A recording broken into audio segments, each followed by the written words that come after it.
Time to abandon ship. Oh no! Here we go!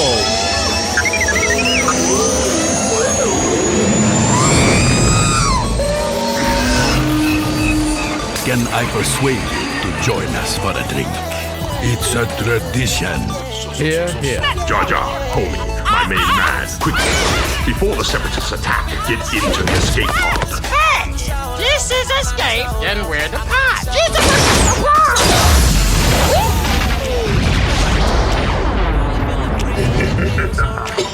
All right, welcome back to Star Wars Escape Pod. I'm your host, Josh, and today we have a very special episode going on for you guys. We're going to be breaking down the final official Star Wars Episode 9 trailer with Diego. He's come back onto the show to do this with me.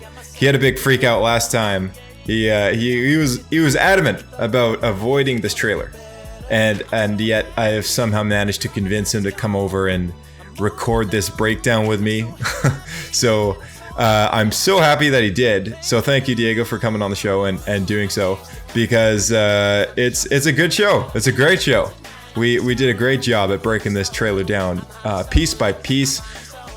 Talk about the Chosen One, whether or not Anakin is coming back, Palpatine's return, Ben-demption,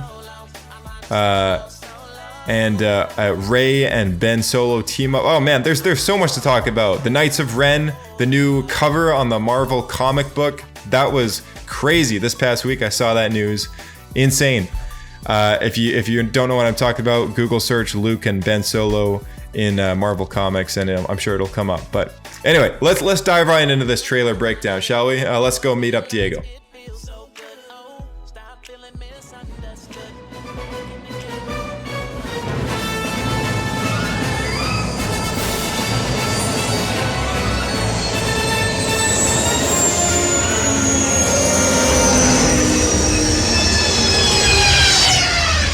Another happy landing.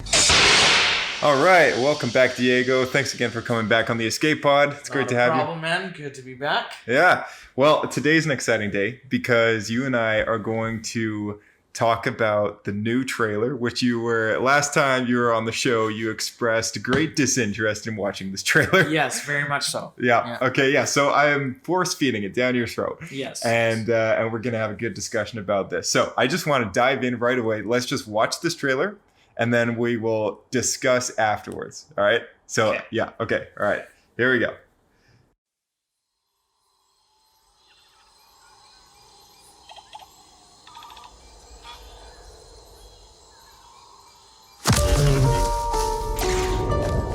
It's an instinct.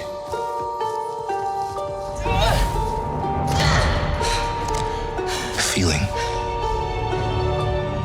The Force brought us together.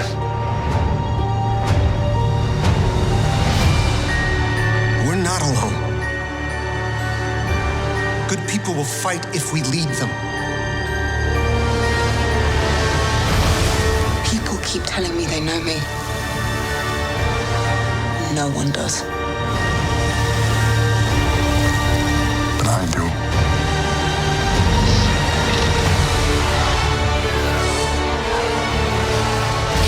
Long have I waited. And now you're coming together.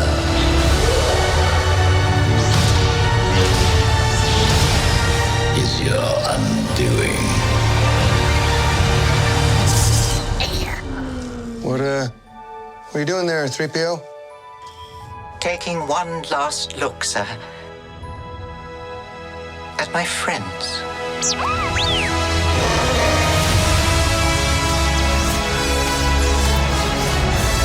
Confronting fear is the destiny of a Jedi.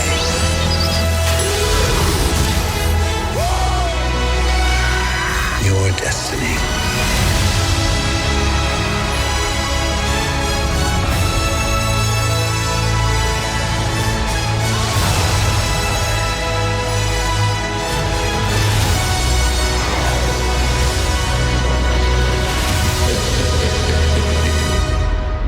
The Force will be with you. Always.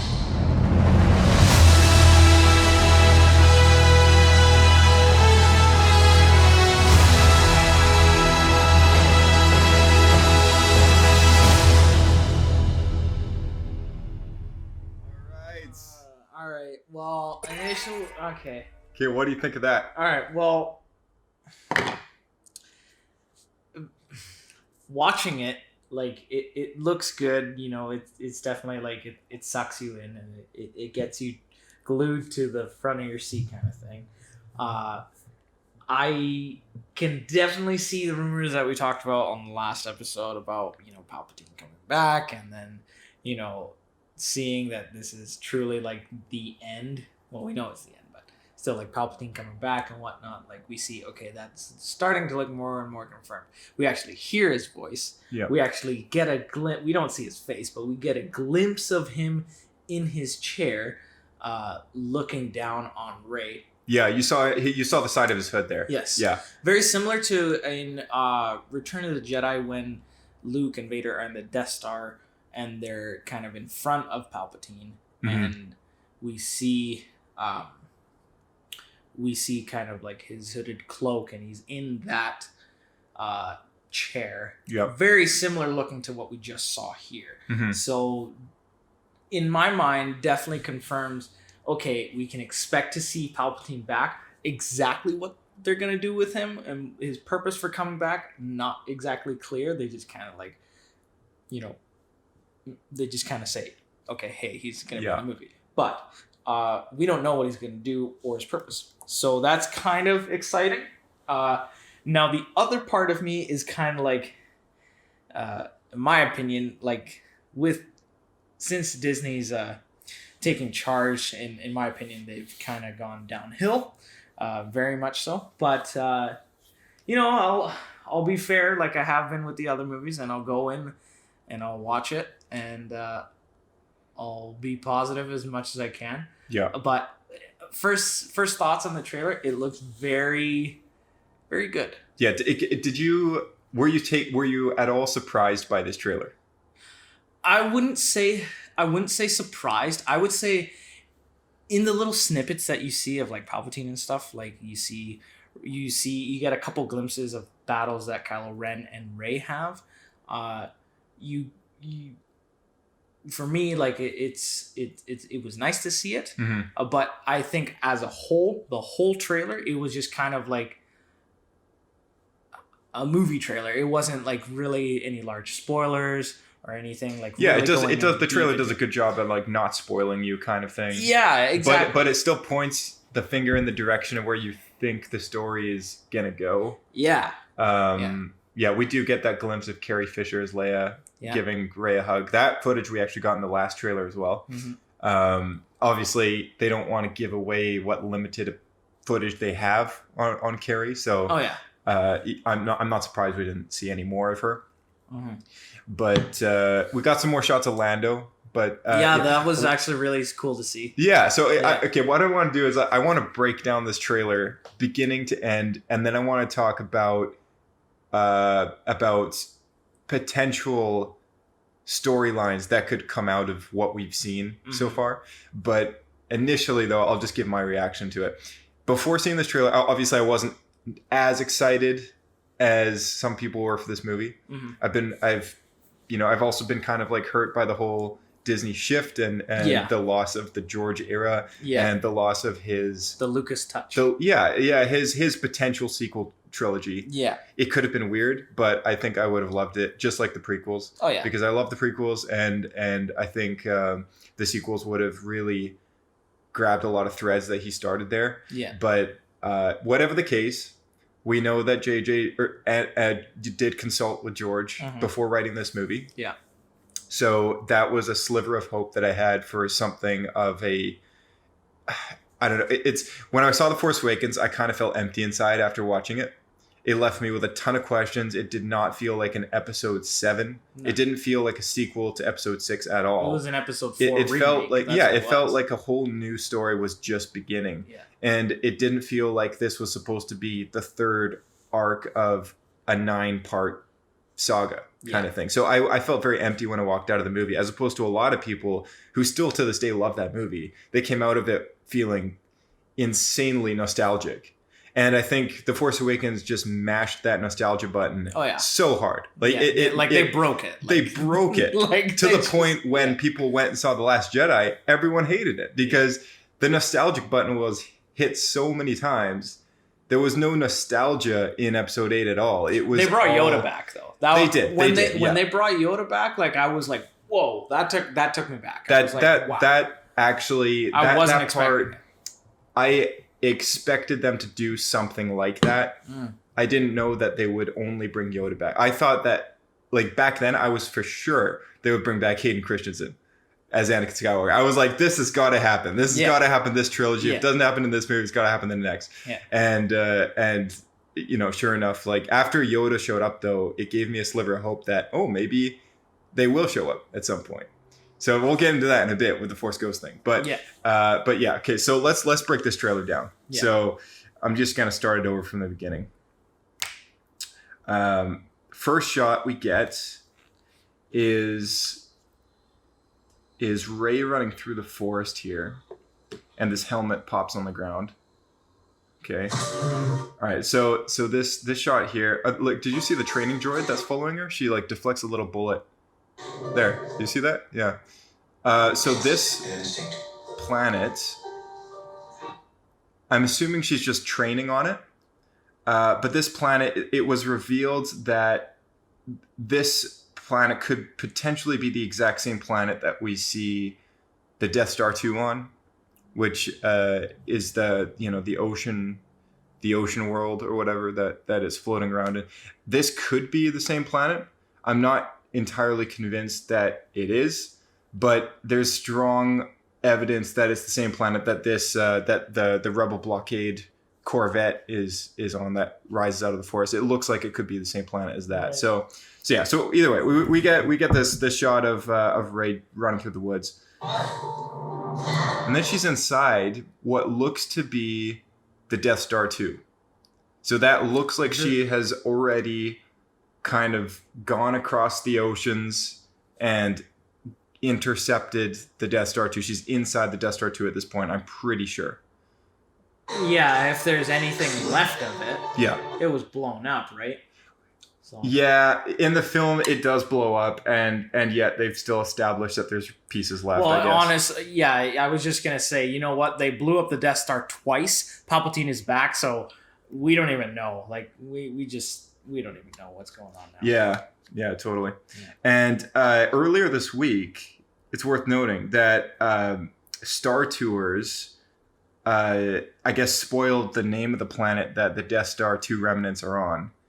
And let me just look it up here. Death Star 2. Okay, Star Tours, Death Star 2, location identified as the ocean moon planet of Kef Bir.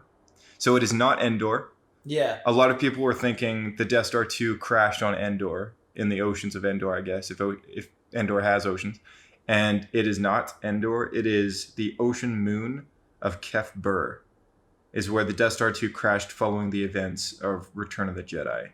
Disney Parks blog revealed that news, that Star Tours in Disneyland Resort, Walt Disney World Resort, and Disneyland Paris and Tokyo Disney Resort would be adding the ocean moon that we've seen from the Rise of Skywalker's trailer as a destination on the same day as the release of the film on December 20th, 2019. So that is kind of cool. This is Kef Bir that we're looking at, possibly, that she's inside the Death Star on, floating around. And we got a shot of Finn with binoculars. Yeah. In some sort of desert area. Another shot of Rey running through that woods. Got a bunch of Resistance fighters below. Looks like they're having a meeting. Yeah, Rose Tico. Oh, did you see Dominic Monaghan's character back there? We'll go back. He's right behind Rose. Right there? No, right in the next shot. Right there. Oh, yeah. Over her left shoulder. So he's the guy, he played a Hobbit in the Lord of the Rings series. He was also on Lost. He's one of the new actors that's going to be showing up in the film. So, so he's hanging out in that shot. There's Poe's new X-Wing fighter, Chewbacca, and Finn hanging out in the woods again. There's that ship. Okay, and then we get another. So we got a shot of the rebel blockade runner, or the rebel corvette.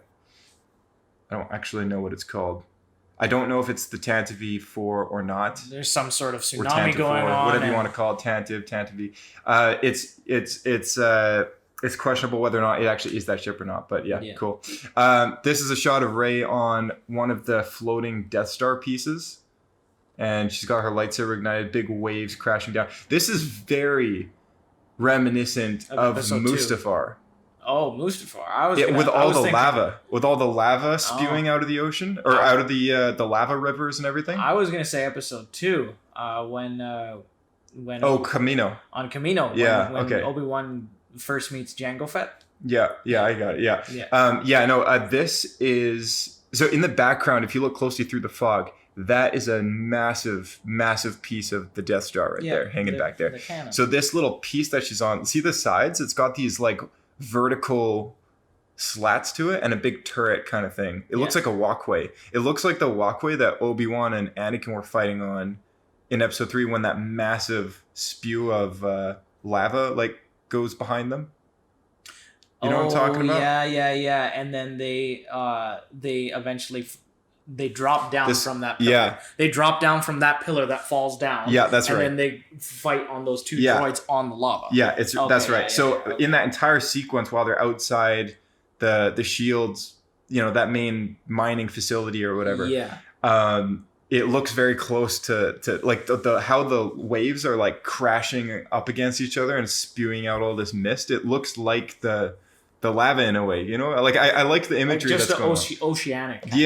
Just an oceanic version. Yeah. And it goes with the film title color too. Like Revenge of the Sith was marketed as red and like fiery and lava. And this one, it's being marketed with like blue text. Like the Rise of Skywalker, the Star Wars logo is marketed with blue. Yeah. And it's very what's the word? Oceanic. Oceanic, yeah. So. Keep telling me they know me. Then we get a glimpse of Kylo Ren and Rey fighting. People tell me they know me, but no one does. That's what she said, I think. But yeah, that Kylo Ren coming through the mist. I love that shot. Such a cool shot.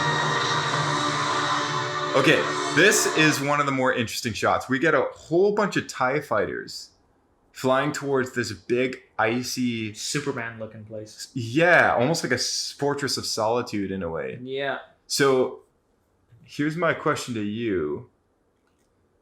Does that look like a reflection below that icy thing, or is it a completely different side?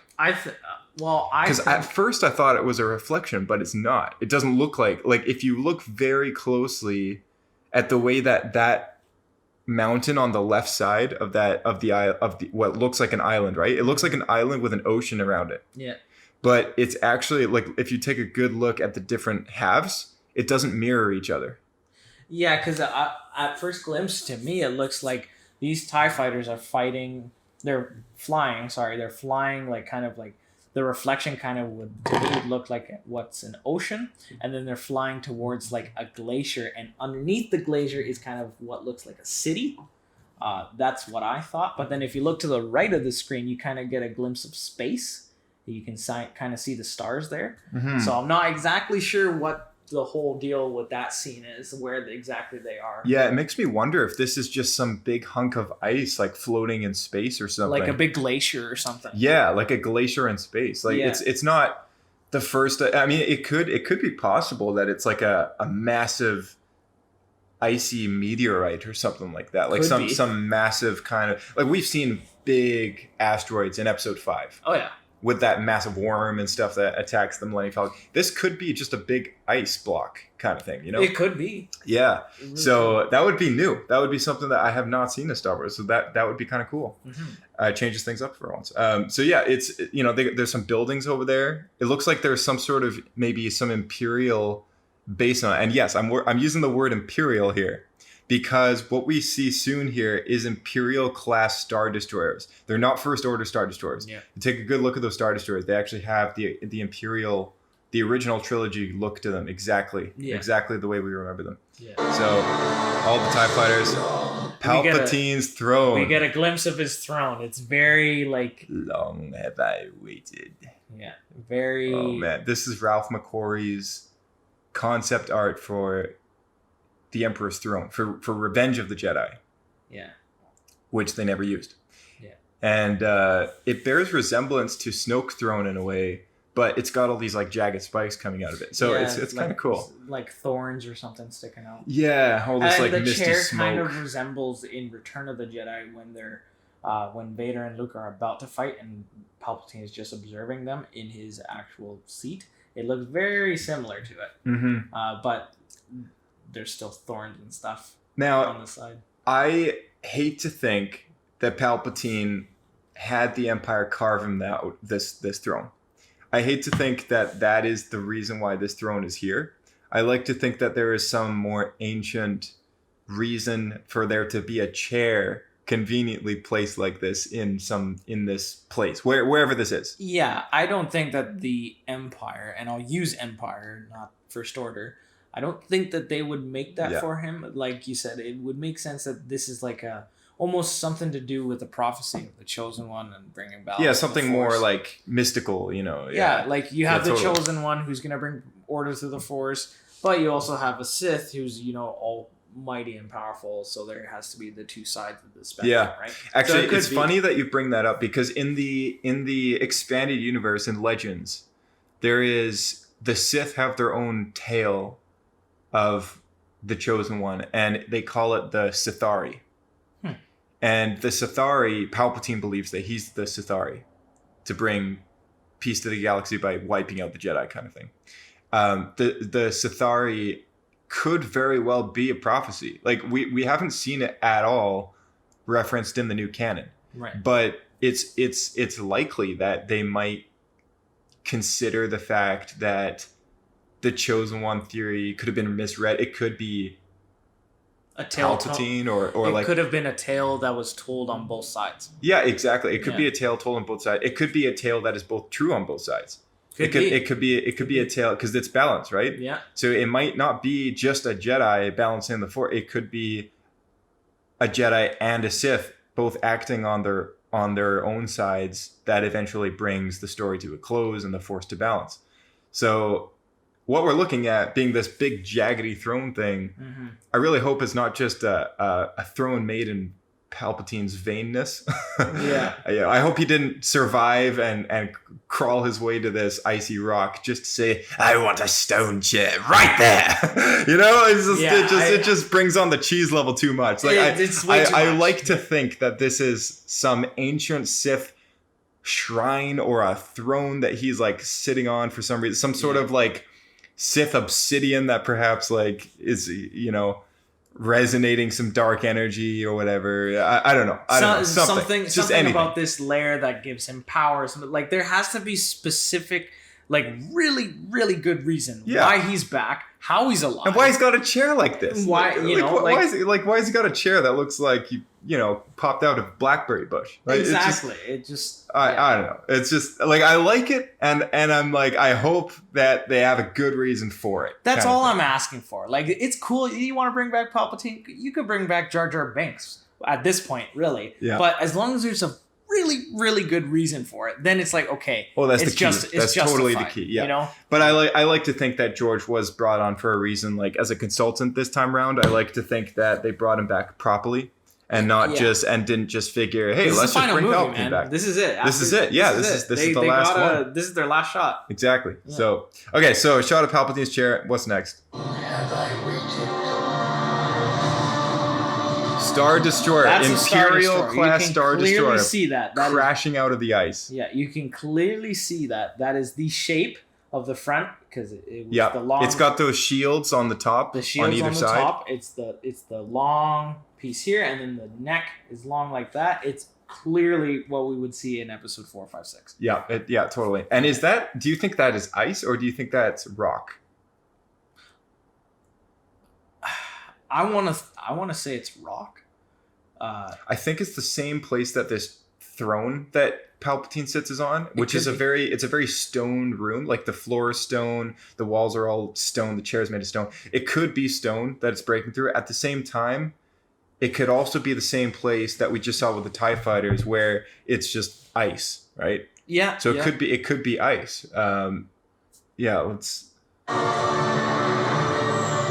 Millennium Falcon. Oh my goodness. Okay, this shot has been circling around online. People have been pointing out ships for the last week on this shot. Mm-hmm. There are ships going all the way back to the Phantom Menace popping up. There's ships from Rebels, Hammerheads. There's the Ghost. The Clone Wars, the show. You can see these ones. Yep, there's stuff from the Clone Wars. That one kind of looks like Jango Fett or Boba Fett's ship. That one. Oh, you see a Fire Spray 31? Where is that? Right here. Kind of, like not exactly, but the shape. Okay, maybe, yeah. You see the one down at the bottom left of the Falcon? Left of the Falcon. Yeah, it's right there with it almost looks like a lat gunship, but it's not. It's got these two wings and two jet turbines on either side. It almost looks like an airplane. It looks like a World War II airplane. Yeah, almost something like that. Okay, that looks very reminiscent to a bounty hunter ship that popped up during the Clone Wars, and it looks very familiar as well to the one that the Mandalorian might have, but I'm not entirely sure. It's been a while since I looked at photos from the Mandalorian. I think it is in the trailer though. Mm-hmm. So yeah, but then we get the Millennium Falcon, of course, and behind the Millennium Falcon, I don't know if you saw that, but the Ghost from Star Wars Rebels. You haven't seen Star Wars Rebels, but the main ship from Star Wars Rebels is in this shot, like primarily featured right behind the Falcon. I like to think that it is General Syndulla, who is a primary character of that show, driving the ship. That would be awesome. Let's see what's next. What's the next shot? Friends in the Falcon, and then Rey dueling Kylo Ren again. Something blowing up. It must be a planet. Some ocean speeder. So this is the scene I want to What are you doing there, 3PO? 3PO being reprogrammed. Taking one last look, sir. At my friends. This is where the music swells and it gets so emotional. So, I just want to rewind it just very briefly. So there's a shot of C-3PO. Look over 3PO's right shoulder. Yeah. Against the wall. Yeah, here. Yeah. It's a B-1 battle droid. Kind of tough to see. Yeah, it's a B-1 battle droid. Huh. It's got the yellow... Oh yeah, it is. Yeah. It is. Yeah, it is. It's totally. a B-1 battle droid from the Phantom Menace. Wow. Yep. Huh. I know they made a few practical ones for that film. It's very possible that they still had them lying around the shop, the archives or the Lucasfilm vault down at the ranch, and they probably were just decided to throw it in there. I don't think it has any significance in this movie. I think it's cool to see, though. It is cool to see. It's cool to see that they've utilized that, that prop. It's awesome.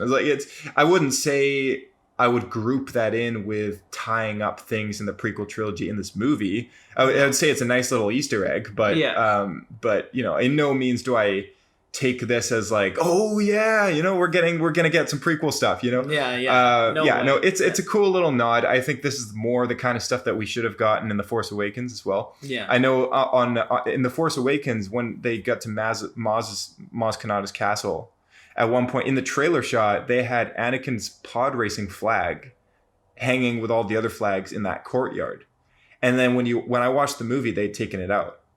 So I don't know if maybe JJ saw that in the trailer that someone had stuck it in, and then he's like, oh, just take out that flag. That's the only one we don't want.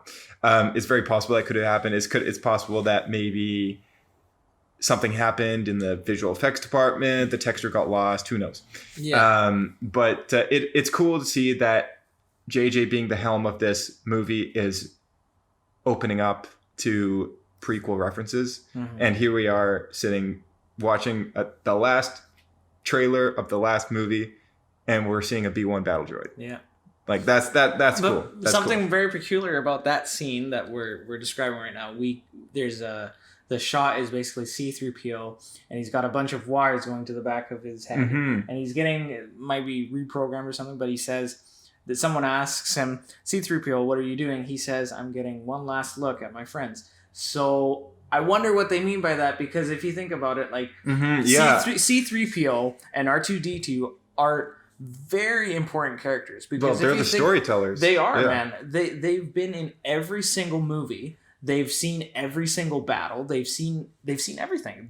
They are very much a part of the story. So when I hear C3PO saying getting one last look at my friends, I don't know if that's maybe in anticipation because they're going to a battle and he's maybe unsure of the return, or is it like he's gonna sacrifice himself for something? We're not sure. But when I hear that, it kind of puts me on the edge, because like, you know, he's a very important character. Yeah. And to see him go, that's well, gonna there hurt, was you know? in the other trailer, if you remember, he has red eyes. Yes, I do remember. That shot could be after this shot. So I don't know what. There was no dialogue in that shot in the other trailer, but it makes me wonder if they are reprogramming him to be almost like an assassin droid. We've seen images floating around the internet of C-3PO carrying a gun, a blaster. So it's possible that the worst shot ever. that 3PO is being, you know, he wants to serve as a soldier and not just a protocol droid. That, you know, he like maybe something comes up that they need 3PO to be part of a mission, and he's not battle capable. Yeah. So now they're putting Anthony Daniels to the physical limits of having him partake in some action. But who knows? Which would also be, I'd be pretty stoked to see them in battle. It would be pretty cool. I must say, like, that would be fantastic. I feel like the only real action we've ever got with 3PO and R2 was in that sequence in Attack of the Clones, in the Geonosian battle droid, the battle droid factory. Yeah. Where they're flying around. They end up saving Padme and Anakin. Yeah. Or I guess Padme, but R2 does. 3PO has a bit of a, you know, situation with his head. Yeah, he loses it. Yeah. Yeah. So, but you know, it's you know, and they have their moments in the original trilogy for sure. Yeah. But that's like the biggest sequence I think we've ever seen with those two droids. Yeah. Episode 3, when they're about to fight Grievous in one of the very first scenes in the movie, and R2D2 is. Oh yeah, that's R2. Yeah, that's R2 for sure. Yeah, R2's definitely lost a lot of his screen time in this sequel trilogy, which is kind of sad. But definitely. It's cool to see that they've now brought back their characters as a primary part of this film. And I think JJ learned a lot when he made The Force Awakens. I think, you know, like from what we've criticized about the film, and there was a lot of missed opportunities in that film. But I think he is definitely, like, I'm sure the guy has criticized himself. Like, no director makes a movie without looking back on it and thinking, oh, I could have done that differently. Oh, I could have shot that differently. I could have added this in the story. You know, I could have taken that part out. It's always George Lucas is the master of that. He's always gone back to his movies and redone them over again. Like, he's, you know, remastered them and added scenes and taken some out and changed some. And yeah, like originally Jabba the Hutt is not the slug we all know and love. He was actually he's just a big guy. He was just a big fat guy in the original one. Yep. Yeah, but he's always changed stuff. So he's very always indecisive. Exactly. Yeah. It's an artist's work, you know. An artist is never happy with their final result, unless you're the kind of artist that can be, and then, you know, that's great. But George was never that guy. He's always wanted to improve on his work and definitely evolutionize his storytelling. And I'm sure JJ has self-criticized and he's using this second chance at a Star Wars film to make some corrections, and it's cool to see that he's bringing back R2 and 3PO. That's a good choice. So definitely. One last look, sir, at my friends. R2, it's Christmas. Okay, Finn, Chewie, Poe charging down some troopers in a hallway. Oh, I love that line from Luke. Hey, listen to what Luke says.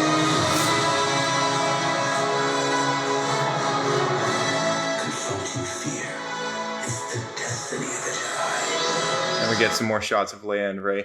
Confronting fear is the destiny of a Jedi. I love that line so much. Like, it's really reminiscent of what we've seen throughout the saga. Anakin is constantly facing fear. He fears for his mother in the very first movie. He's taken away from his mother and he fears for his mother. Ki-Adi-Mundi said it himself when he's interviewing Anakin in the Jedi Temple. In the second movie, he fears for the loss of his mother constantly through nightmares and dreams, and then he does. And then in the third movie, he's fearing for his wife. Yep. Yeah, and which he ends up turning to the dark side to save her, which doesn't help at all. In fact, it actually he just puts his life in that direction itself. Like he becomes the thing he was fearing to. His life becomes what he was fearing it to be, because of the decisions he made to prevent it from happening. Yes. And then in episode 4, Luke he's afraid to leave. He has a whole nother season of moisture farming to do. He doesn't have time for saving the galaxy, and he has to face his fears, face down an empire. The whole rebellion does, and that's apparent in Rogue One as well. And Empire Strikes Back, he has that moment with Yoda on Dagobah, and he gives into his fears to rescue his friends, but in the end he loses a hand and discovers the awful truth that Darth Vader is his father, and he kind of pays the consequences, but that was definitely a fear-facing moment for him. And then the Return of the Jedi, he faces his fears one more time, and he has to face down the Emperor and face his father one last time. Mm-hmm. And the Force Awakens, we have a few fear-facing moments with Rey, who comes from nowhere, comes from nothing, and she has to go up against Kylo Ren by the end of the film. And facing fear is such a prominent part of the saga. And the last one I want to mention is Luke facing his fear of losing Ben to the dark side. And what he does is exactly what his father did. He has a flicker of hope that he can prevent what is going to come, what he thinks is going to come. But through that moment of weakness, he ends up provoking Ben to grab his lightsaber, start the fight, and then he basically turns him into Kylo Ren. Yes. From what we've gathered in that flashback scene. Yeah. So it's both Anakin and Luke's failure that they gave into fear, and thus ends up promoting what we see as the result, which is some kind of downfall of their failure. Because Anakin gave into his fear, he, in the end result, became Darth Vader, lost Padme. Whereas Luke gave into his fear, he lost Ben Solo to Snoke, and his whole entire, Jedi little academy going on came crashing down on him, and he had nothing left. So, facing fear is the destiny of any Jedi. Every Jedi, it's a Jedi's job, I think, to face fear. So it's really, really nice to see Luke, who we saw being a depressing, moping guy in the last film, to come back and be so optimistic about encouraging Rey. I'm assuming that's who he's talking to, and giving her guidance on facing her fears. That's a really cool part, and I really like that they put that line in the trailer. So yeah, we got to see on the speeder here. BB-8's doing R2D2 stuff. Yeah, doing R2D2 stuff. They blow up a candor, and there's yellow paint that gets thrown everywhere.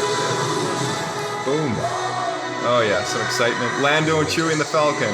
Y-Wings taking down a Star Destroyer. And more space horses. Yes. Now, these things have a name. I can't remember off the top of my head what it is. BB-8 is leading the charge of this stampede. A lot of people have pointed out online that he's not in Poe's X-Wing or something in some of the shots in this film. And I think it's because he's actually in the battle. But okay, let's just soak this in for a second. I hope he dies. Let's just soak in what we're looking at here. We're looking at Star Destroyers flying in space, and yet they must not be in space. They must be in some sort of gravity well of some kind, because there's horses running on top of them. Now, this does look like, I don't know about you, but this kind of looks a little weird. There's horses on a Star Destroyer. I never for my life thought I would see horses running on a Star Destroyer. Yeah. But it is kind of interesting to think that ice thing that I was talking about, the ice island or whatever, it's cool to think that maybe these Star Destroyers are in this almost like this gravity atmosphere around that these horses are able to, like, you know, stay stuck to these Star Destroyers. Unless these horses like self-emit gravity, they don't look like they're floating around to me. So No, they're definitely charging. yeah, and it is a flying ship, and I can't see any planet below them. So it's interesting to think that they are in the vastness of space, perhaps in a gravity pocket of some kind. It could be a planet with some And- sort of space station that they're at. Maybe it might be Fighting on it it. might be a space station. Yeah, but it's interesting to think that they're in some sort of gravity well or some sort of gravity pocket, Yeah. that they're able to stay on top of this ship without flying away. So yeah, just an interesting thing to note. The story lives forever. Oh, okay, yeah, this shot, So this Kylo is Ren and definitely- Rey in the Death Star 2. That's the Emperor's throne You right can there. definitely see the chair that it's melted. You can definitely see the glass behind. Yeah. You can see they're in the exact same spot that we see Darth Vader and Luke Skywalker fight in Return of the Jedi. The exact same spot. Yes. So- The Emperor is missing from his chair, Yeah. and Rey is standing where Vader was standing, Yeah. and Kylo Ren is standing where his uncle Luke is standing. Yes. Yeah, Yes. Exactly. that's very cool. Yeah. Yeah. And Rey's got her saber ignited. Yeah. Kylo Ren looks like he's talking to her without provoking any fight whatsoever. Yeah. But yeah, no, that's a really cool shot. I really like this one. Yeah. Okay, we got Finn freaking out where Kylo Ren and Rey were fighting on that big long platform in the ocean. It's Yes. probably one of the Death Star chunks. He's freaking out saying Rey, and behind him is that new character. I cannot remember her name. It's the one that everyone speculates that's possibly Lando's daughter. She's one of the horseback riders. Yeah, so you get that. Okay, this shot. Kylo Ren and Rey They destroy. smashing up what looks to be Vader's helmet. Yeah, I was gonna say we see in the Last Jedi. I can't remember if it was the Last Jedi or Force Awakens, but we see It's Force Awakens, yeah. Force Awakens. So we see Kylo. If you go back to Force Awakens, he's looking at the helmet of Vader, and it's Yeah. all destroyed. And he has that line. He's got that line. It's like he's like, "Show me, grandfather, Yeah, something like the that. power of the dark side." Yeah, he wants something like that. Yeah. But it's almost like the helmet, like Vader's helmet, was on a stand. They both destroy it, and we can definitely see that shot, the white, very Empire Strikes Back. Yeah. When they're on Cloud City.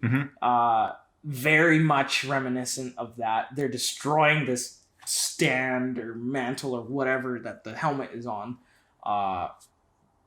Kylo Ren is wearing his mask, so not sure what the purpose of it is totally, but it's if I had to guess, it's probably saying something to do with forget the past or something, or something like that. I'm not exactly sure where they're gonna go with that scene. Yeah. But yeah. It's also been pointed out online in other breakdowns that Rey's holding a dagger in her left hand.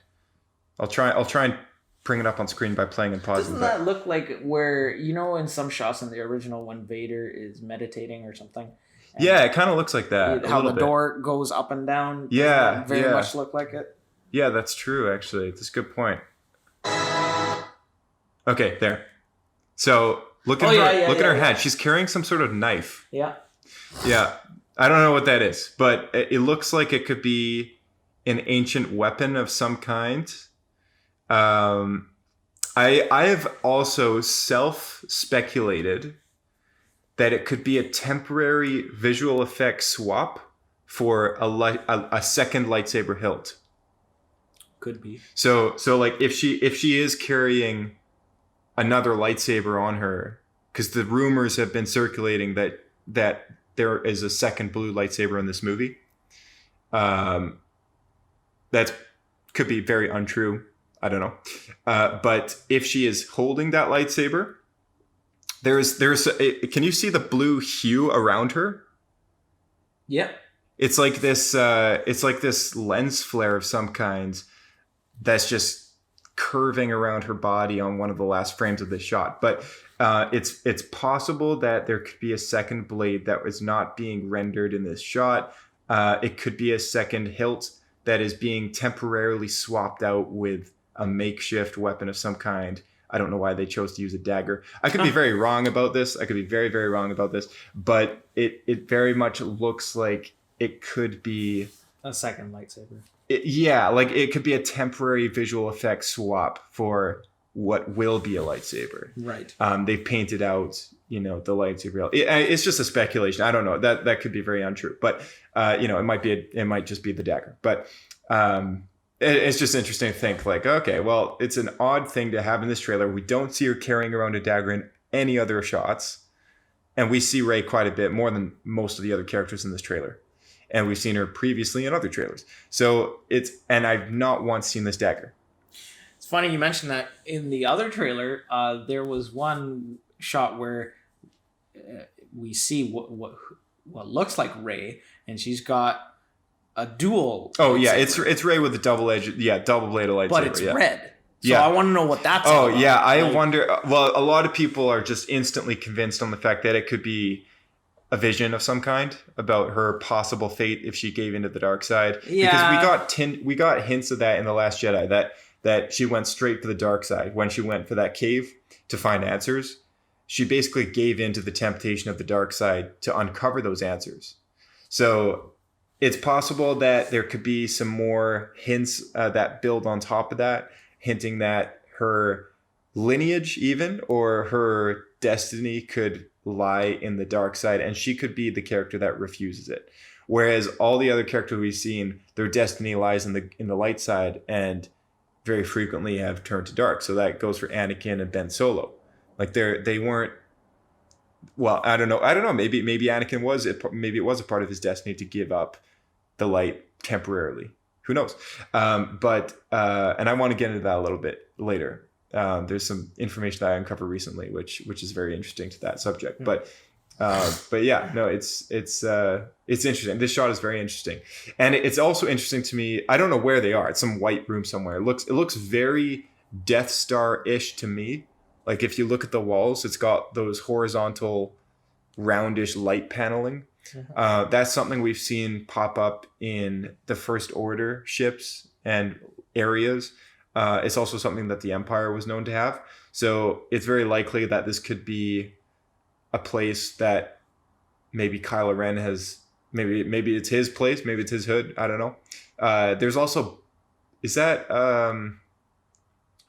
you mentioned that looks like some sort of medical chamber in the middle there. Yeah, so it to me it looks like if you kind of think about the originals and the scenes that we get of Darth Vader meditating, and when that door opens or closes, it has the same kind of outline where it kind of comes down like this and locks in like that, or opens up like that. That's the kind of setting I get. But that background, like I just think basically when Lando in Empire Strikes Back, when Lando takes him into the room, Han Solo pulls out his blaster, goes to fire at Vader.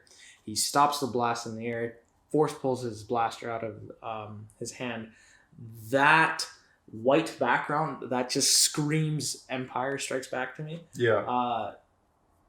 But I want to know where this is, and we'll obviously figure it out in the movie. But it seems to me that throughout this whole trailer, this is the second time we're watching it now, that they're placing very familiar looking backgrounds in the movie, which is cool to see. I'm definitely all over that. It could also be temporary backgrounds too. Like we don't know if because there's a few shots in the Force Awakens trailer that did not show up in the film. Yeah. So this could be JJ screwing with us again. Yeah. Misleading us. Wouldn't be surprised. But. Yeah. Okay, so let's finish this shot. Okay, we got Poe and Finn and 3PO and a light. Some sort of light. Looking into something suspiciously. And another shot. Look, there's BB-8 leading the charge of the horses on one of these Star Destroyers. And it's actually facing a different direction than all the others, which is kind of interesting.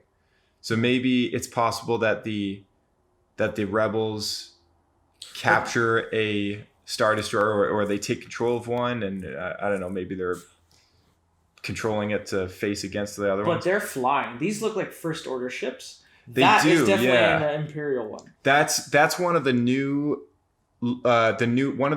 TIE fighters that have That the diamond shaped wings on them. Yeah. And I believe they called it a Sith Trooper TIE fighter or something. Let me Google it here. Sith Trooper TIE fighter, because I did see something about this. Sith Troopers TIE Dagger, it's called. TIE Dagger. A TIE Dagger. Yes. So there is 2 TIE Daggers flying above the horses in this shot. There, they look like this. So they got a red edge to them, and they're mostly black. And then the cockpit is a little bit of an off-white, bluish tinge that we've seen from most of the TIE fighters. Mm-hmm. But yeah, no, that is what you're looking at there. So let's oh no, my YouTube crashed. Oh no. Just go back to history. Yeah. Oh, here we go. I think I got it. Yeah, okay. All right. Oh, X-Wings, B-Wings, look at that. Yeah. Those ships flying by. And a shot of Ben Solo. Okay, now this shot's kind of interesting. A lot of people have speculated about this as well. It's a very vague background what we're looking at. It's like a foggy bluish environment. So that could very well be swapped out later on.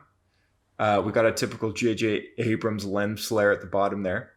But look at the piece of machinery that's behind him. To the left in the bottom corner, does that look like a Bacta tank that's empty? Kind of. It looks like the Bacta tank that Vader had in Rogue One. I'm more concerned about the shot on his forehead. What I think, if you look at his forehead, it seems, when Anakin back in episode 2 and 3, he has premonitions. When I see what's on Kylo's forehead there, to me that just looks like when the vision is appearing and then you see something like Padme or whatever. To me, it's weird to think of it like this, but to me, I see like one of Anakin's premonitions going on Kylo's forehead. Oh, I see what you mean. Yeah, it looks kind of like a refraction of some kind. Yeah.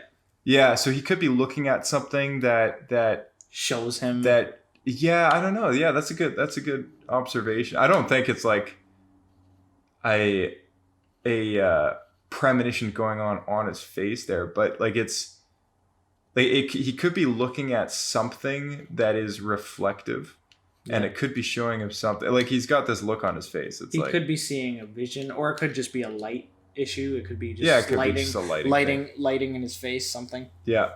No, but that piece of machinery there, it looks very close. It's got the red lights on it. It's got white lights, antennas. Yeah. It looks like it could be floating. Let me look up Darth Vader's the one in the close to the center there kind of resembles those we see on Hoth. Yeah, exactly. Okay, so this is Darth Vader, a picture of Darth Vader's Bacta tank from Rogue One. So we get see the same kind of coils and wires at the top hanging down. I don't see any lights on this one, but there is a center tube in the middle. On the trailer shot, it's empty. There's nothing in it. But in the Rogue One shot, it's all foggy and filled with water, of course. But it makes me wonder though. Like the shot when Vader's servant enters the room and there's 2 royal guards standing on either side of the Bacta tank. It looks very, very close to that style of machinery. Yeah. You know what I mean? Like it looks super reminiscent. Yeah. Aside from the lights like lining up exactly. Yeah. Yeah, it looks super, super close. Anyway, let's play this shot here. Story lives forever. Oh, we didn't watch this one.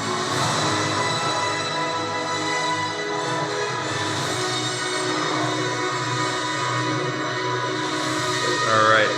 The most interesting shot of this entire trailer. Rey facing the Emperor. Yes.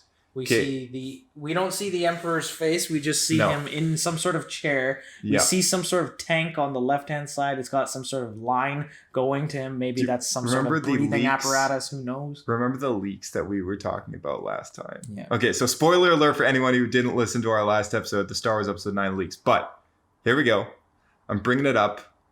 We talked about a vertical chair of some kind that the Palpatine was strapped to that allowed him to walk through the room or something. Like he enters the scene in this vertical chair, this life support system.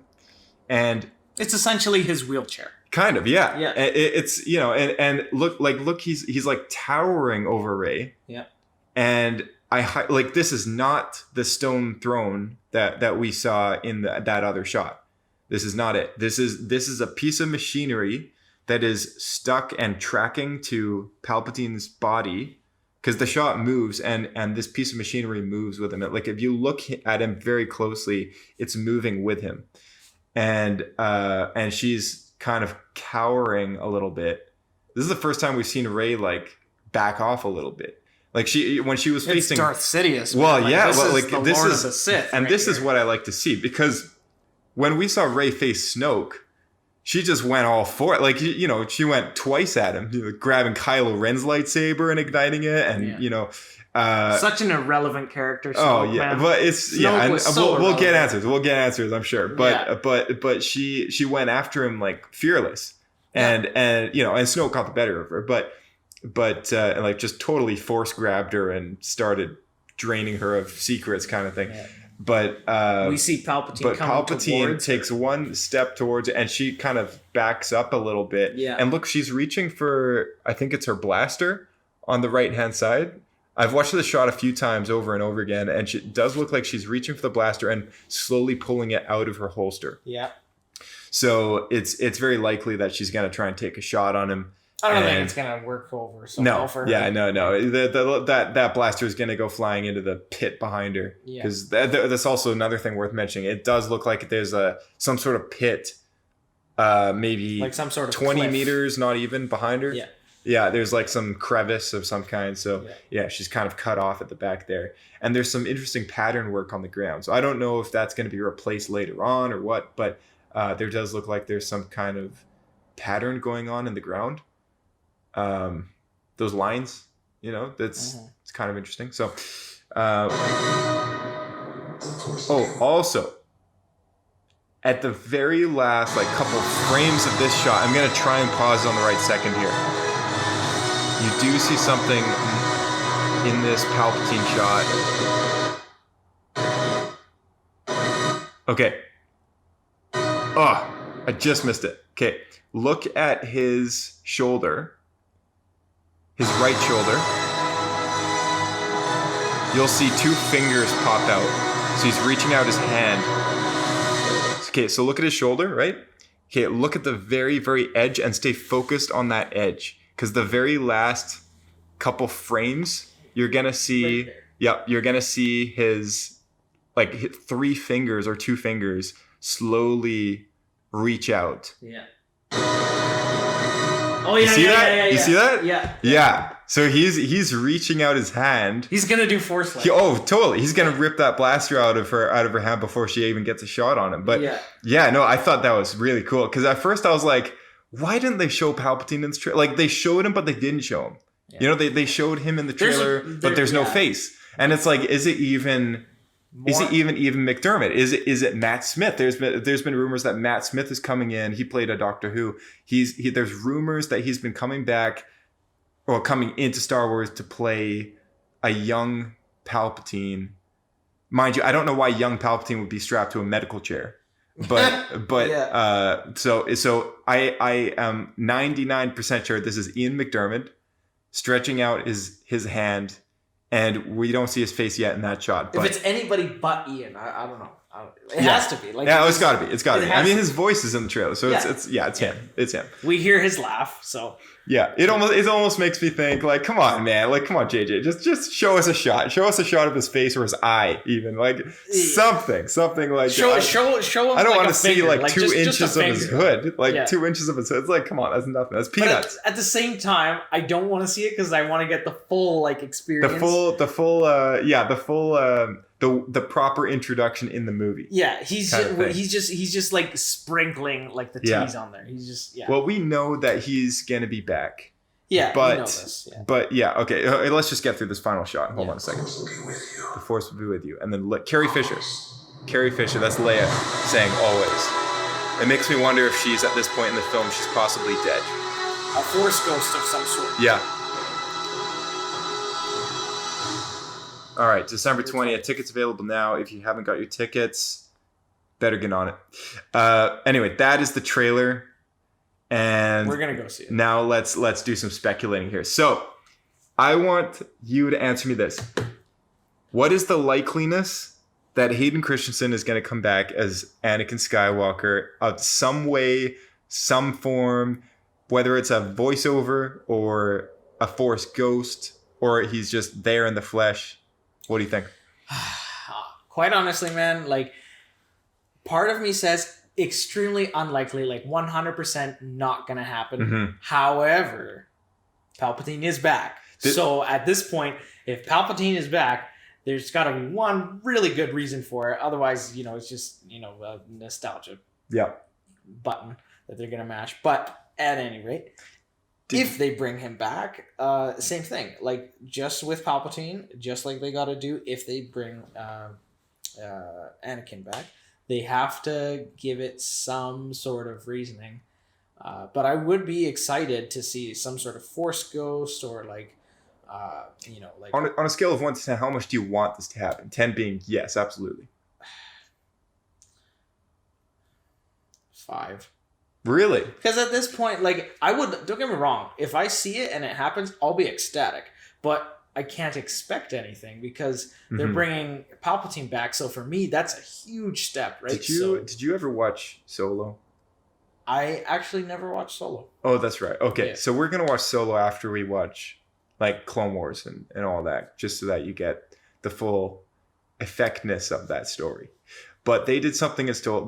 I'm sure everyone listening to this has probably seen Solo. They did something at the very end of that movie that I had no idea they would do. And it was beyond the level of surprise that I had during Rogue One. At the very end of that film, Vader tears apart that hallway going. Which was the that best was scene. the most badass scene I think I've ever seen in the saga. I have to give it to Disney on that. On Rogue One, that scene was like, yes, that is Vader. That is him. Like just before episode 4, not quite, like still, like scary. It's Darth Vader, Yeah. right? That is like 100%. They utilized his full potential in that moment. For sure. He's choking people. He's grabbing blasters. He's like terrorizing these people. Like, fantastic. When I saw that, I jumped out of my seat. Oh man, I get chills the thinking chills. about it. Yeah, I know. Like I start to get chicken pox kind of thing. Like on my, or what was it called? Goosebumps. Yeah. Goosebumps. Yeah. Not chicken pox. Goosebumps on my arm when I watch that scene. I get major goosebumps. I constantly. I'm just so excited. Yeah. And but no, they did something at the end. It wasn't exciting. It was very surprising to me what they did with Solo, and because it was, of all films, it was a movie about Han Solo. This, to me, removed any doubts that Lucasfilm will hold back with Episode 9. And this is the last movie that we saw on the big screen was Solo. So going from Solo to this movie, Lucasfilm, I guess the storytelling that will happen, they're not reserving anything. I don't think that there is any doubt in their mind that if they say, oh, what let's pop Anakin in the movie, like a couple years ago when I saw The Force Awakens, never would have thought they would have done it. Like I would have had like 5% sureness that like Yeah. it would have even been a possibility. Yeah. Now it's something that I wanted. It's something that I've been hoping for. But after I saw Solo and what they did with that, and I don't want to spoil it for you, but I'm sure everyone knows what I'm talking about. What they did with that basically showed me that they are willing to take the risks. They're willing to take the risks of storytelling and fan servicing, doing things that the fans want. And I think after JJ's first run at Star Wars, it was the first, to give Disney credit, it was the first Star Wars movie that they did. So I'm not like the biggest fan, but you know, it was a good movie. It was successful. It's just, it wasn't the movie I wanted, but whatever the case, they've moved from that to an era now of focusing on what the fans want. They're bringing back Clone Wars. They, you know, the live action show Mandalorian is going to be amazing. I know it. They're doing a Kenobi series with Ewan McGregor. With Ewan McGregor. Yes. Confirmed. He said it. He's going to do it. And The Last Jedi in itself, I know a lot of people don't like the movie. I actually like it more than The Force Awakens, purely because it took more risks than The Force Awakens did. It did something different. It actually surprised me. And I know the argument can be made that surprises in a movie don't make it a good movie. Whatever. Like that's fine. That's fair enough to say. But either way, I was surprised. And when you watch a movie, you want to be surprised. Like it's just the natural progression of watching a saga like this. You want to be taken aback. You know, you want to go into the movie and have that Darth Vader moment. Yeah. You like, you know, it's like you could go watch a movie like Rogue One and think and assume like, okay, it's all about the rebels. It's all about the plans to steal the Death Star plans. You know, it's all about that.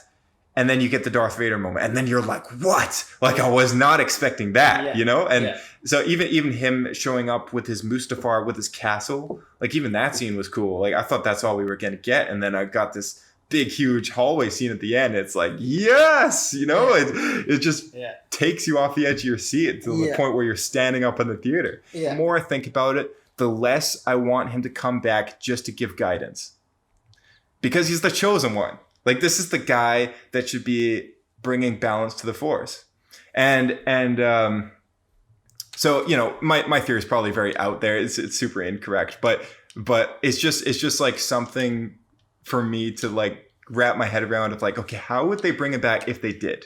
You know, I don't want him to show up, and I thought it would be cool in The Last Jedi. It's a missed opportunity, but for him to show up and give guidance to Kylo Ren or Rey or somebody of importance in that story, or Luke even, his own son. And missed opportunity there. But I found this little piece from the Journal of Wills. Now, do you know what the Journal of Wills is? No. Okay, so the Journal of Wills was what George basically wrote as the beginnings and like the entirety of like the Force kind of explained sort of thing, right? So the wills are what's it's like what Qui-Gon says. Like when Anakin asks what midichlorians are, he says midichlorians are tiny microbiotic life forms in your blood. They live inside you. And then Anakin's like, "What? They live inside me?" He's like, "Yes, they live inside you. They help us commune with the wills of the Force," or something like that. So the wills essentially are these beings that exist outside of time and space, sort of thing. They're like the makers or the gods of the galaxy, sort of thing. And they are communicating. They're basic. They use the midichlorians in all living things, because the Force is in all living things. But Jedi just have a high dosage of these microbiotic life forms in them that gives them the ability to use the Force, which makes a Jedi over a normal person. Like, you know, if a normal, and you know, there's prequel haters out there that are like, "Oh, I hate midichlorians. You know, I thought everyone could be a Jedi at some point." Yeah, well, I mean, matter of the fact is, like, not everyone's Jedi. Okay, not everyone's a freaking Harry Potter. Not everyone's a chosen one. You know, it's like being a Jedi is it's a gift. It's a very unique, a special thing. You know, it's limitation, which is key to the destruction of the Jedi Order. If knowledge of the Jedi existed out, which I know we've we've known that Palpatine is out to destroy knowledge and existence of the Jedi. But if any of it got into the hands of, say, that kid from The Last Jedi with the broomstick, like boom, you'd have Jedi popping up all over the place. You know, you'd have people exploring. I was talking with Ian and AJ on the last episode about this book called Force Collector, about a kid. He's got the Force, and he's super interested in discovering more about his ability once his grandmother or something tells him that he's got the Force. So he goes exploring the galaxy, trying to find relics and stuff of the older days, the Old Republic, and he has an ability called psychometry. Psychometry allows him to touch an object and sense its past, its story. It's kind of like when Rey touches the Skywalker lightsaber and senses, and she gets a glimpse into the past. She's witnessing that moment on Bespin when Luke fights Vader, but from down the hallway. She's kind of like there but not there. And then she sees Kylo Ren with the Knights of Ren tearing apart this alien through the chest with his lightsaber, and then they're standing in the rain and the thunder. And then she has a glimpse into her past, which she gets left on Jakku, and the ship is like flying away, right? So yeah, so I mean, like that's what psychometry is. You're able to touch an object and feel its story, sort of thing. And it's like if say he was able to do that, it's like, yeah, he's able to, all of a sudden he's able to find out what the Jedi are, and he pops up, and now he's a Jedi, right? Like, it's like not everyone could be a Jedi. The people who the Force allows it to be is a Jedi. Like, Anakin was created through the Force without even a father. Like, that was done, in canon. They give suggestion that it's a result of Palpatine and Plagueis' work of trying to create life, and it's like the Force fighting back. But the Force doesn't have a conscience, or does it? The Force has the wills. The wills are kind of the top tier thing, right? Yeah. So the wills are also what George pictured as the storytellers, the ones who were, because it's a long, long time ago in a galaxy far, far away. Who's telling the story, right? So it's a way that he was able to connect the Star Wars story to our real world and tell it as a story that existed as a mythology. And there's a little passage from the Journal of the Wills. This was written in the first page of the Force Awakens novelization. So it's technically canon. Also in Rogue One, we had the Guardians of the Wills, that Donnie Yen's character was a Guardian of the Wills. I'm not entirely sure what it's been a long time since I looked into what the Guardians of the Wills actually did, but we know that they were protecting Kyber crystals and all this and that. So this passage says, "First comes the day, then comes the night. After the darkness shines through the light. The difference, they say, is only made right by the resolving of gray through refined Jedi sight." It's very much sounding like that scene when in what's it called, the Last Jedi, mm-hmm. when Rey and Luke are at the temple, like the old temple, like what's left of it, and it gets destroyed. I think that passage could be something written in some sort of Jedi Bible. Wait, is this the temple, like you're talking about that little village where on Acto? Or Act 2? I can't remember. Does Yoda destroy this temple, or does Luke? I think it was Yoda. Oh, you're talking about the tree. Yes. The tree with the books that were inside. Yes. Yeah. Okay, all right, yeah. Okay, so what about the tree? So I'm thinking that passage could be from some sort of Jedi Bible that kind of explains the Force, and like it's like how it is, how it became, what it does, and just its foundation and its origins. I think that could potentially be some sort of passage from like a Bible of some sort. Yeah, from no, there, totally. Could be. Honestly, I have no idea what this means. I don't have any idea like what this has to do with like any prophecies or anything. Neither do I. It's just a cool little passage. Okay, there's also 2 more passages here. There's one that says, "The truth in our soul is that nothing is true. The question of life is what then do we do? The burden is ours, to penance we hew. The Force blinds us all from a certain point of view. And then there's another one that says, ... And in the time of greatest despair, there shall come a Savior, and he shall be known as the Son of Sons. The Son being spelled S-O-N, and Sons being spelled S-U-N-S.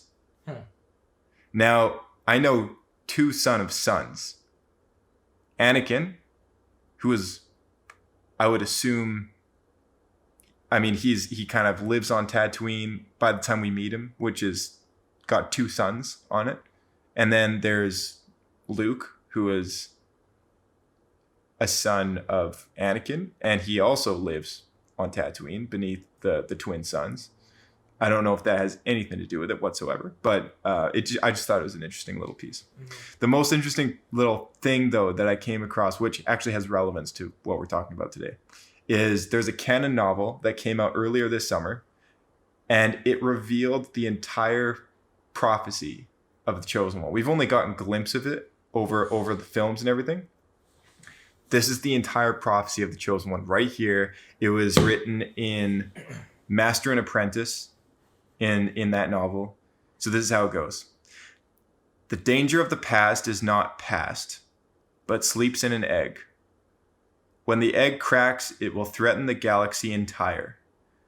When the righteous lose the light, evil once dead shall return. When the Force itself sickens, past and future must split and combine. A chosen one shall come, born of no father, and through him will ultimate balance in the Force be restored. That novel was written this year, and The Rise of Skywalker started filming, I believe it was last year. Or maybe it was earlier this year. But this book definitely has come out after the starting point to production of The Rise of Skywalker. There is absolutely no question of, like, there's no doubt in my mind that there's, like, a reason for that being in there, you know? It is a book about Qui-Gon and Obi-Wan and young Dooku and whatever. But it's very cool that they put this in that book. I think it adds a lot. And there's some speculation that this first passage here, the danger of the past is not past. So, like, the danger, if we take what we know now, if we take everything of what we've seen and assume that this prophecy has not been fulfilled, if we assume that it's completely, like, not been fulfilled, like, the danger of the past is not past. We think it was past, but it isn't, right? Okay, that makes sense. But sleeps in an egg. When the egg cracks, it will threaten the galaxy entire. So evil has been sleeping almost in a metaphorical egg. Could be this big ice thing that we've seen. And when the egg cracks, it will threaten the galaxy. We saw a Star Destroyer cracking right out of the ice, or whatever that was. That could be possibly something there. When the Evil righteous, once dead. Sorry? Evil once dead. Yeah, exactly. Palpatine. Now here's where it gets interesting. When the righteous lose light, evil once dead shall return. So when the righteous lose light, that could be referring to Ben Solo. The righteous lose the light. Evil once dead shall return. That could be talking about Palpatine. When the Force itself sickens, past and future must split and combine. I have no idea what that's talking about, but if Anakin did fulfill the prophecy in Return of the Jedi, he did destroy the Sith at the time. Palpatine is back, but if balance was restored back then this could be referring to the Force itself. The dark side has not been defeated. The dark side is still around. So it could be talking about the Force itself sickening. There's a rising of darkness at this point in the galaxy. So it could be talking about that. And then it's talking about past and future must split and combine. That's kind of where my theory comes in that I don't know, maybe there might be some sort of split, like for the Force ghosts and whatever else. But here it says, a chosen one shall come, born of no father. Anakin has no father. It's super obvious that this is talking about Anakin. And through him will ultimate balance in the Force be restored. So now through him could be depicted in a few ways. It could be through talking about the lineage of that chosen one, or it could be talking directly about the chosen one. I more suspect that it's talking about the chosen one himself.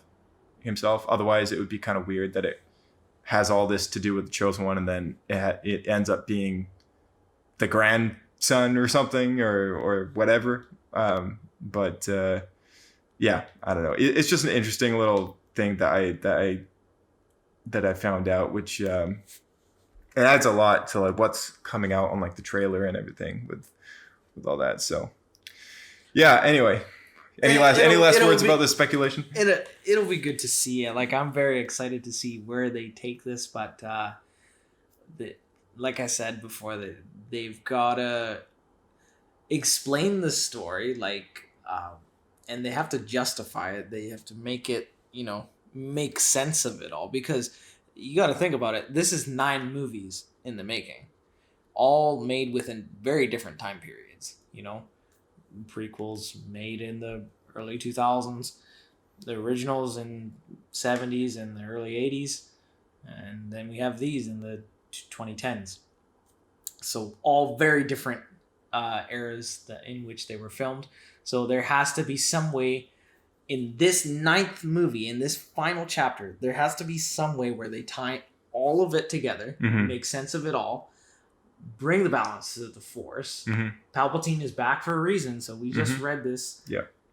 He's here for a reason. They cannot bring Palpatine back without bringing Vader back or Anakin. So There's no way. In some way. In some way, shape, or form. Yeah. I agree. I would think it would be super cool if, like, somehow, since we've got Palpatine, if Anakin comes back, which would make sense, if they do some sort of way where you see his Force ghost, but it's somewhat split. Yep. So you see maybe not necessarily a Vader Force ghost, but you see maybe a pre-Vader kind of like Force ghost, like Episode 3 kind of Force ghost, and then you see like Episode 6 Force ghost, or you maybe see a split. But some way that they're going to bring balance to it all. Palpatine maybe dies, or Kylo Ren dies, or like who knows.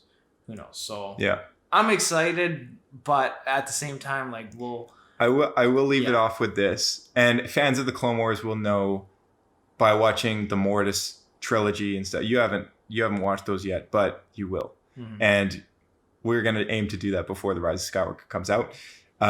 But for those of you who have seen the Mortis trilogy, all the episodes that have to do with the Chosen One's prophecy, this and that, everything. Okay, the last thing I want to leave it at is when Disney bought Lucasfilm, they decanonized absolutely everything except the 6 movies that George did and the Clone Wars TV show, which means from the beginning, from before even The Force Awakens got a ink of pen on paper as a script, the arcs with Anakin on Mortis were still canon, which means that, to me, from the beginning, from even before JJ came into the picture, that Anakin is, in fact, the Chosen One. It's been very much established. So for them to put it in a book, like the full prophecy this year in a novel that's canon, says something to me. It also says something that they consulted with George before writing this movie. And it says something that they are bringing Palpatine back. And it leaves me with enough that I am almost convinced they're going to bring Hayden Christensen back. Yeah. We also had that news online. Ian McDiarmid and Hayden Christensen attended a fan expo of some kind down in the States. And Disney or something happened where last minute their panel was canceled. And a lot of people speculate it was Disney because they didn't want any accidental slippage of their involvement with the film. It was already announced that Ian McDiarmid was involved with the film, but Hayden Christensen, we have no idea. So, but it makes me wonder, hey, like, is this for both of them or not? Like, it gets me going, man. It gets me going. I know. It gets me going. It gives me more hope for this movie. Yeah. Like I said, final shot at redemption. This could be a really bad way to end it, or they could like It could be the greatest ending of all time, and it could be the worst. It could. We be. will never know until It could- December. It could really tie in the whole 8 movies prior to this in such a beautiful way and put a final close to it all. You know, you close the book and that's it. Mhm. Or it could just be like, wow, these last 3 movies, they were garbage, and they just killed it. Yeah. At which absolutely. point I would still stick with just the shows and the original 6. But there is there hope? Yeah, I mean, we've got Palpatine, so that's to me, that's huge. So we'll see what happens. I look forward to seeing this. Of course, I'm going to go see it in the theaters. And yeah, I just hope they do it right this time, man. Yeah, That's absolutely. all I ask. All right, you want to close off for us? Or- Yeah. Well, again, gonna watch some more Clone Wars and get a few more episodes in. We gotta get a lot done before the movie comes out to kind of catch up with everything. Yeah. But we'll get it done, and I know we'll make it happen. Yeah, for sure. But yeah, thanks for tuning in, guys, and we'll see you on the next episode. All right, Diego, thanks for coming back on Star Wars Escape Pod and chatting all about the Star Wars Episode 9, The Rise of Skywalker final official trailer. Kind of a mouthful, but tickets are available right now. If you have not secured your tickets for opening weekend, I'm sure you're on it. If not, get on it. Otherwise, you're going to miss the boat and you're going to be going the week after because this is it. This is the last one. The last Skywalker Saga film. I have tickets to go to a 5 p.m. Thursday screening, which is awesome. We get a pin and a small popcorn apparently. So, hope it's worth the extra 15, 20, or 15, 10 or 15 bucks. I think it is. $30 tickets. Just crazy. Anyways, what was I saying? Oh yeah, so Rise of Skywalker right around the corner. Mandalorian comes out in a matter of 15 days, I think it is, which is pretty crazy. So yeah, looking forward to that. If you're not following our Twitter, our handle is SW Escape Podcast, and our email is escapepod@outlook.com. Please shoot us your questions, send us an email, follow us on Twitter, share this podcast with your friends, family, and fellow fans. Once again, I'm your host, Josh. Today we had our co-host, Diego, on the show.